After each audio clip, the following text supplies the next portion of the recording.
బాబు భానుప్రకాష్ జాతకం అదృష్ట రేఖ జీవిత రేఖ ఆయననే భానుప్రకాష్ తీయమ్మ మంచిది తీయమ్మ.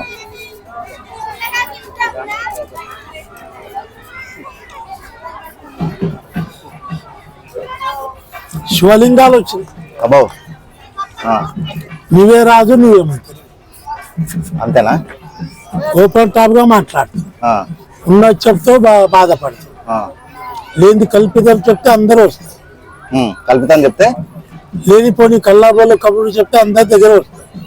ఉన్నది ఉన్నట్లు మాట్లాడుతావు ఎవరి దగ్గర రానియరా? అర్థమైంది సార్ మీకు? అర్థమైంది. మీది ధైర్యం గొప్ప ఎవరో సపోర్ట్ తీసుకొని మాట్లాడు. సొంత జ్ఞానం సొంత తెలివి. ఒక అమ్మాయి వల్ల బజార్ పాలయ్యే పరిస్థితి పోయింది కదా మీకు. గవర్నమెంట్ సొమ్ము ఉంది నీ రాతల. గవర్నమెంట్ సొమ్ము అంటే జాబ్ వస్తుంది. గవర్నమెంట్ జాబ్ నీ రాతల ఉంది అంటున్నా. చేస్తే వస్తుంది. అదే ఏజ్ అయిపోయింది కదా. ఏజ్ అయిపోతే దేవుని దయ వల్ల లాస్ట్ పింఛన్ లేక రూపంలో కానీ ఎవరికైనా హెల్ప్ చేస్తే వస్తుంది కదా. దాంట్లో వస్తుంది. పింఛన్ రావాల్సిందే అంటే పింఛన్ అంటే దీంట్లో ఒకసారి సపోర్ట్ చేస్తారు కదా ఎవరికైనా డిపార్ట్మెంట్ వాళ్ళకి సపోర్ట్ చేస్తారు కదా అది వస్తుంది. పెళ్ళి అవుతుందా?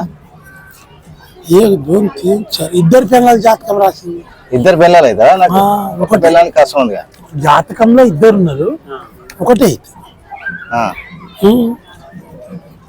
ఆశలు ఎక్కువ పడు. ఎక్కువ పడనా? ఆశ కాందానికి ఆశపడు, సాధించడానికి ఆశపడుతుంది. నీ మీద కుళ్ళు చాలా ఉంది. ఎవరికి అయిన వాళ్ళ ఎవరి పాపాల వాళ్ళే పోతారు అంతే.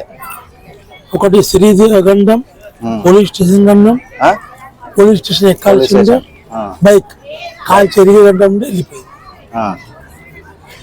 అదృష్టం బాగుంది. తల్లి తండ్రి సంపాదనగా సొంతంగా సంపాదించి ఒక స్టేజ్లో ఎక్కువ బాగుపడుతావు. తీర్థయాత్రలు ఎక్కువ ఉన్నాయి. తీర్థయాత్రలు ఎవరో ఫారెన్ వెళ్ళే ఎవరో ముందు అనుకునే సాధిస్తు సాడేసా చనిపోయింది. ఇంట్లో కళ్యాణ యోగం ఉంది. ఇంట్లో నీది కానీ ఎవరిదైనా ఉంది. ఆల్రెడీ అయిపోవాలి కదా, ఒకటి అయిపోలేదా? చెప్పు. భవిష్యత్తు బాగుంది. అనుకున్న కార్యక్రమాలు అయితే జీవితకాలం బాగుంది. సుఖపడతావు. శని గ్రహాలు పోయినాయి. 5 వారాలు శివయ్యకు అభిషేకం చేయాలి. 5 వారాలు 5 వారాలు చేయాలి. ఇప్పుడు నేను అనుకుంటున్నా ఒకటి, అది అవుతుందా కదా? అవుతుంది. ఈ జనవరి 20 తారీఖు పోవాలి. ఫస్ట్ వరకు అవుతుంది. ఒకళ్ళ సలహాలు పాటించండి.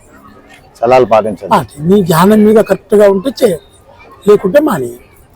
అది కష్టమో నష్టమో అవుతుంది. అంతేనా? బాగుంది.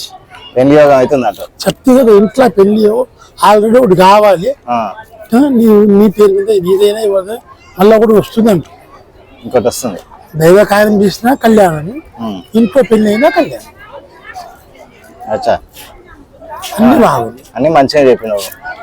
ఏమో మరి అయితలేదుగా. మరి అయితే అడ్డంకులు ఉంటాయి. శత్రు శేషాలు ఎక్కువ ఉంటాయి. ఇంట్లో బయట ఇల్లంతా ఉన్నాయి. 2 విధాలుగా ఉన్నాయి. 2 విధాలు. నీ ముందు మంచిగా మాట్లాడితే వెనక ముందే చెడు చేస్తారు అన్నట్టు. మంచిగా ఉంటే ఏడుస్తారు, చెడిపోతే నవ్వుతారు. ఎవరు నమ్మొద్దు అన్నట్టు. నమ్మాలి, చూస్తున్నట్టు ఉండాలి. చూసి చూడండి. అతిగా తెలియ ప్రదర్శించవద్దు.